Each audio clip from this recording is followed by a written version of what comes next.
Je suis né dans la ville d'Aubagne, sous le Garlaban, couronné de chèvres au temps des derniers chevriers. Garlaban, c'est une énorme tour de roche bleue. Elle monte très haut dans le ciel de Provence. Ce n'est donc pas une montagne, mais ce n'est plus une colline.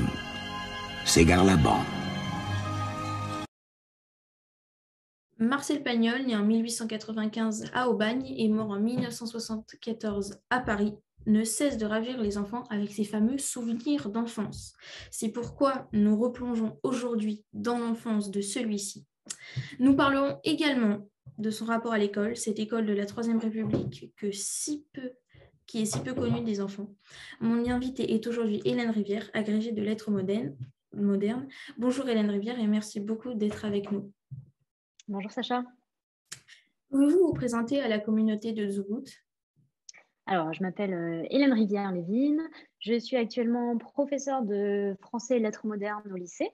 J'ai effectué mes recherches sur Marcel Pagnol quand j'étais à l'École normale supérieure et je me suis spécialisée dans l'œuvre littéraire de Marcel Pagnol et plus spécifiquement sa représentation de l'école et la manière qu'il avait de construire sa posture d'écrivain en racontant ses souvenirs d'école et ses souvenirs d'enfance. Donc moi, je suis plutôt spécialisée sur son œuvre littéraire et je continue à travailler sur Marcel Pagnol en plus de mon travail d'enseignante au lycée.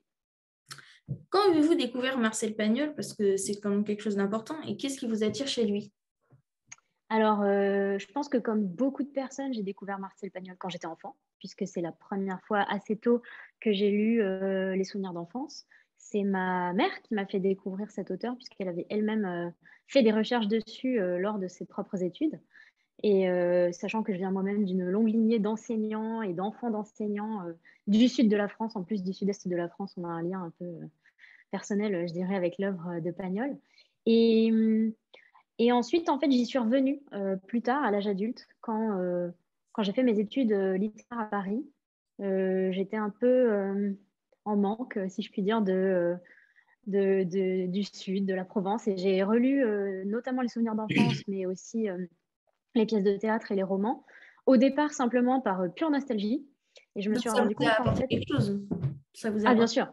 Mhm. Oui, tout à fait, tout à fait. En fait, au départ, c'était vraiment par pure nostalgie, par envie d'avoir des descriptions des paysages provençaux, un petit peu justement l'idée cliché qu'on se fait de Marcel Pagnol.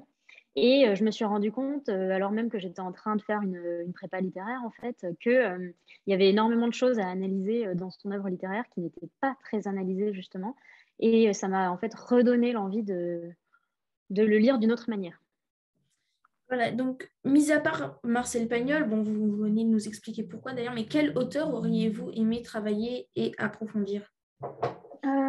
Alors en ce moment, c'est intéressant parce que je suis en train de lire Henri Bosco, qui est un autre auteur provençal, qui a lui-même beaucoup parlé de l'enfance et qui a, dans pratiquement tous ses livres, n'a fait que raconter différents souvenirs d'enfance, plus ou moins romancés. Et donc, je suis en train de lire cet auteur qui me paraît assez intéressant et avec lequel on pourrait faire des comparaisons avec Pagnol, même si il y a un traitement de l'enfance et des souvenirs qui sont très différents. Donc, je pense que celui-là pourrait être éventuellement comparé avec Pagnol et pourrait être intéressant à travailler. Pouvez-vous nous raconter l'enfance de Marcel Pagnol, s'il vous plaît, Hélène Rivière?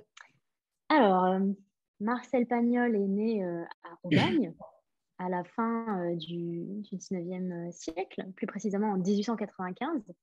Et alors, dans ses souvenirs, il raconte qu'il a eu une enfance très heureuse. C'est difficile de départager la fiction de la réalité parce que ses souvenirs d'enfance sont très romancés, mais on peut imaginer que s'il en garde un bon souvenir, c'est quand même qu'il y a eu beaucoup de choses heureuses.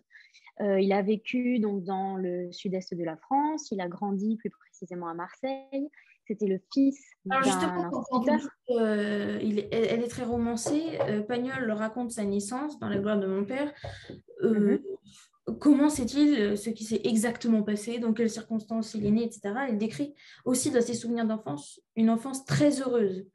Est-ce que Mhm. c'est vrai ou Pagnol a vraiment totalement romancé son enfance? Alors, comment sait-il? Il ne le sait pas vraiment, hein, puisqu'il y était, mais que évidemment, quand on est, on ne peut pas avoir de souvenirs précis. J'imagine qu'il a récolté les récits de sa famille. Mais justement, dès le moment du récit de sa naissance, on voit que bon, il raconte la météo qu'il faisait, quel temps, les réactions de son père, évidemment. Bon, il y a le côté tout à fait romanesque.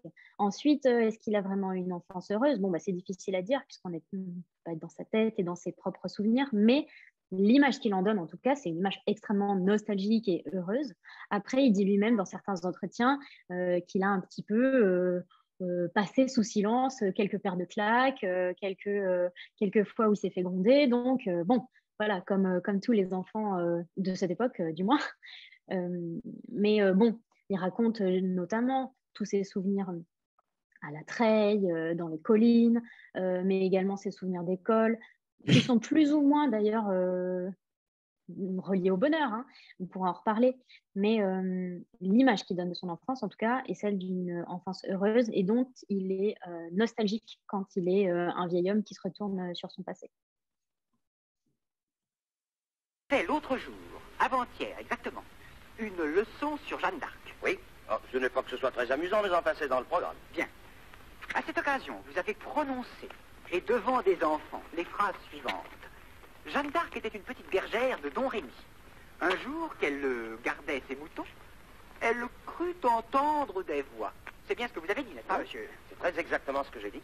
Songez-vous à la responsabilité que vous avez prise lorsque vous avez dit « crut entendre ». Je songe que j'ai justement évité de prendre une responsabilité. J'ai dit que Jeanne d'Arc crut entendre des voix, c'est-à-dire qu'en ce qui la concerne, elle les entendait peut-être fort clairement, mais en ce qui me concerne, je n'en sais rien. Comment vous n'en savez rien? Mais ma foi non, monsieur le curé, je n'y étais pas. Comment vous n'y étiez pas? En 1431, je n'étais même pas né. Oh, n'essayez pas de vous en tirer par une pirouette, monsieur. Vous n'avez pas le droit. Vous n'avez pas le droit de dire crut entendre des voix. Vous n'avez pas le droit de dire un fait historique. Vous devez dire Jeanne d'Arc entendit des voix. Oh, mais vous savez qu'il est très dangereux d'affirmer des choses pareilles, même s'il s'agit d'un fait historique. Il me semble me rappeler que lorsque Jeanne d'Arc, devant un tribunal présidé par un évêque qui s'appelait Cochon, déclara qu'elle avait entendu des voix, ce cochon-là la condamna à être brûlée vive, ce qui fut fait à Rouen, sur une place du marché. Et comme malgré ses voix, elle était combustible, la pauvre bergère en mourut. Réponse et langage bien digne d'un abonné du Petit Provençal. Je vois, monsieur, qu'il n'y a rien à attendre d'un esprit aussi grossier et aussi borné que le vôtre.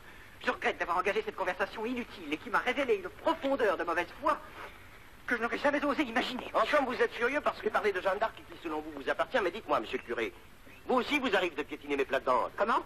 Ainsi, vous avez dit aux enfants du catéchisme que je me trompais. Et qu'en histoire naturelle, il n'y avait pas 3 règnes, mais qu'il y avait 4 règnes. Mais parfaitement, le règne végétal, le règne minéral, le règne animal et le règne humain. Ce qui est scientifiquement démontré. Il est scientifiquement démontré que le règne humain est une absurdité. Vous vous considérez donc comme un animal? Sans aucun doute. Je vous crois trop savant pour ne pas admettre qu'en ce qui vous concerne, vous avez certainement raison.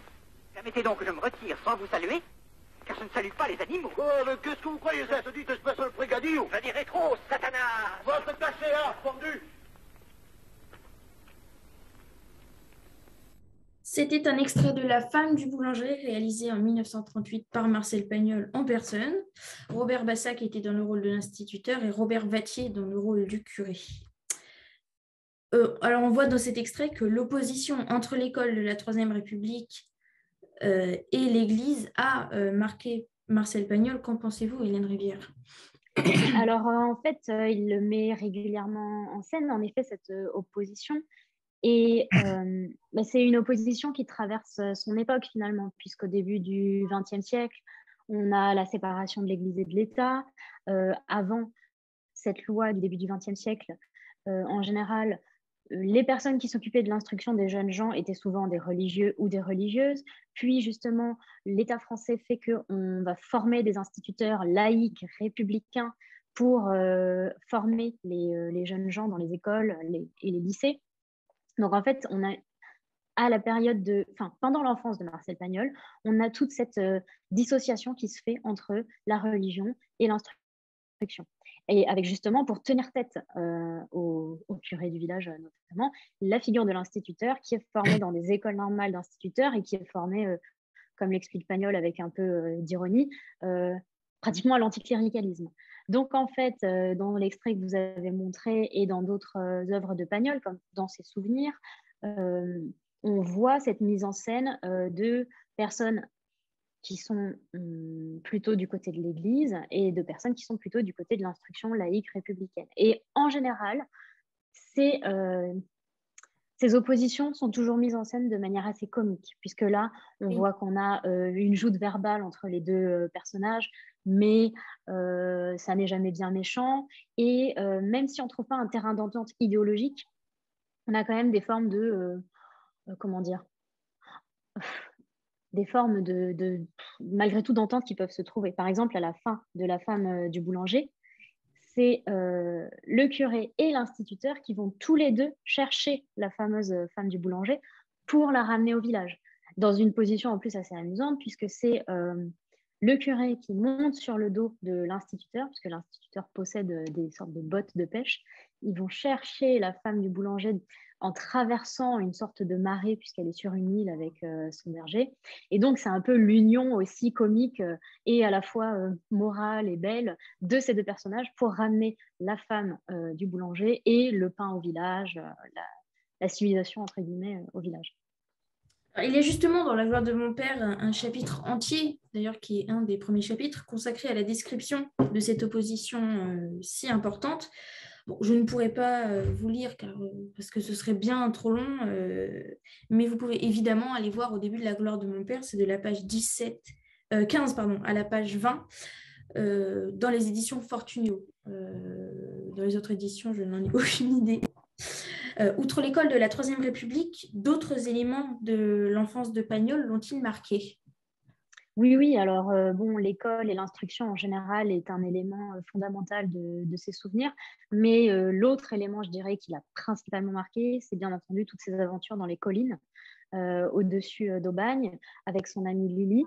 Et en fait, on a vraiment, à travers ces souvenirs-là, le récit d'une véritable découverte. C'est pratiquement, dans ces moments-là, un roman d'éducation sur la découverte de la nature, la découverte de la vie indépendante, un peu loin des parents. Donc, on a vraiment ce côté qui s'oppose d'ailleurs un petit peu à l'école, l'instruction, la ville, et puis les moments d'évasion dans les collines, avec Lily qui lui-même n'est pas tout à fait scolarisé de la même manière que le jeune Marcel. Lui, c'est un enfant de campagne, donc il va à l'école du village, mais quand c'est pas le moment de faire les récoltes, parce que la priorité pour les enfants paysans de ces régions-là, c'est d'abord d'aller aider aux récoltes, et éventuellement, quand il n'y a pas de récolte, on peut aller à l'école. Mais on a vraiment deux modèles tout à fait opposés ici. Alors, Marcel Pagnol et Albert Cohen ont entretenu une amitié très intense. C'est ce qu'on découvre dans le livre de Dan Kuppers, Albert Cohen, Marcel Pagnol, une amitié solaire. Les deux écrivains se sont rencontrés à leur entrée en classe de 4e. Pourtant, Marcel Pagnol n'en parle absolument pas dans ses souvenirs d'enfance. Pourquoi ? Alors, il le mentionne une fois dans Le temps des amours, si je ne dis pas de bêtises, quand il commence à parler de sa première vocation d'écrivain, de poète, parce que lui, il compose des poèmes et il demande leur avis à ses camarades. Et là, à ce moment-là, Albert Cohen est mentionné parce qu'il lui donne un retour pertinent d'ailleurs sur les écrits de Pagnol. Mais c'est vrai que c'est à peu près le seul moment où il est mentionné. Et sinon, on peut penser qu'il a incarné à travers plusieurs personnages qui portent d'autres noms et qui ont pu faire penser à cet auteur. Mais je suis d'accord avec vous, à part ça, il n'y a pas beaucoup de mentions d'Albert Cohen. Alors pourquoi ? Je ne saurais pas exactement vous répondre. Tout ce que je sais, c'est qu'ensuite, on a une correspondance entre les deux auteurs, dont une partie a été publiée d'ailleurs, notamment par Nicolas Pagnol, et dans laquelle ils aiment à se remémorer certains souvenirs. Ils analysent aussi chacun les œuvres qu'ils sont en train de publier. Marcel Pagnol a notamment écrit plusieurs critiques tout à fait élogieuses des différents ouvrages d'Albert Cohen. Et souvent, Albert Cohen écrivait des lettres à Marcel Pagnol et Marcel Pagnol n'avait pas apparemment tout le temps la possibilité de répondre. Donc, on a beaucoup aussi de lettres d'Albert Cohen qui demandent des nouvelles à Marcel Pagnol et Marcel Pagnol qui ne répond pas toujours. Ou du moins, on n'a pas les réponses. Donc, on a aussi parfois cette impression d'une amitié un peu déséquilibrée où Albert Cohen semble très attaché à Marcel Pagnol. Marcel Pagnol est aussi très attaché à Albert Cohen, mais peut-être qu'il le montrera un petit peu moins. On pourrait dire que c'est le Lily de scolaire de Marcel Pagnol. Alors, je ne sais pas si on peut parler du Lily scolaire de Marcel Pagnol, mais en tout cas, c'est vrai qu'il a eu une grande place dans son parcours. Finalement, ils se sont perdus de vue, en fait, après, au moment de leurs études supérieures. Ils ont renoué contact un petit peu plus tard. Mais, et puis surtout, en fait, on retient cette amitié parce qu'ils sont tous les deux devenus des écrivains reconnus, célèbres. Et donc, c'est toujours intéressant et un peu anecdotique aussi de voir qui se connaissait au lycée, est-ce qu'ils se sont influencés ou pas. Après, Lily a vraiment une dimension initiatique pour le jeune Marcel, parce que c'est lui qui lui apprend la vie dans les collines. Albert Cohen n'a pas du tout ce rôle, en tout cas, n'est pas présenté de cette manière-là dans les souvenirs. Mais dans la vie, si on lit la correspondance, on peut voir en effet qu'il y a eu quand même des influences entre les deux. Alors, est-ce qu'on pourrait établir une ressemblance entre Joseph Pagnol, qui est le père de Marcel Pagnol et qui était un instituteur de la Troisième République, et Monsieur Germain, l'instituteur d'Albert Camus quand il était jeune? Je pense qu'on pourrait, étant donné qu'on se situe à peu près dans les mêmes générations d'instituteurs, à savoir les premières générations d'instituteurs laïcs, républicains, et aussi d'instituteurs qui ont à cœur de favoriser l'instruction et par là l'ascension sociale de certains élèves assez défavorisés, en fait, et qui perçoivent vraiment l'instruction qu'ils apportent à ces élèves comme une véritable clé vers une ascension sociale et quelque chose qui leur permettrait de sortir de leur situation actuelle. Donc ça, c'est vrai qu'en ça, on peut voir une comparaison, puisque Joseph Pagnol, comme beaucoup d'instituteurs de son époque, et j'imagine comme Monsieur Germain, considérait son métier comme une véritable mission. Et il préférait même rester dans justement des écoles, des quartiers ou des villes plutôt défavorisées, puisqu'il n'est pas non plus dans une école de Marseille absolument bourgeoise. Voilà. Mais justement pour être utile à des enfants qui n'avaient pas d'autres sources d'instruction et de culture que l'école de la République. Alors, étant donné que Pagnol n'était pas chrétien, enfin, il a quand même été baptisé par sa mère en cachette de son père qui ne voulait pas, puisqu'il était un instituteur laïque, est-ce que Pagnol a reçu l'extrême onction? Alors, c'est une bonne question. Je ne saurais pas exactement y répondre. C'est pas impossible parce que, surtout en vieillissant, il a pu se tourner vers la religion. Mais je ne saurais pas exactement répondre à cette question. C'est une bonne question. Il faudrait en savoir un petit peu plus. Ce n'est pas mentionné dans ces différentes biographies. Ce ne serait pas impossible, mais je ne suis pas tout à fait sûre. Alors à ce moment-là, on pourrait le comparer à son personnage César, qui meurt en recevant l'extrême onction dans une scène assez extraordinaire dans justement César. C'est Monsieur, non, c'est Monsieur Pénis ou César. Je crois que c'est César, il me semble. Alors, qui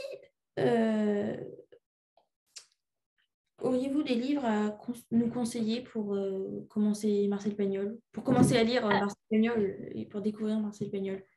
Oui, alors j'ai écouté attentivement l'interview que vous avez réalisée avec Karine Anne, et justement, je vais apporter une réponse un tout petit peu différente, mais justement, c'est ça qui est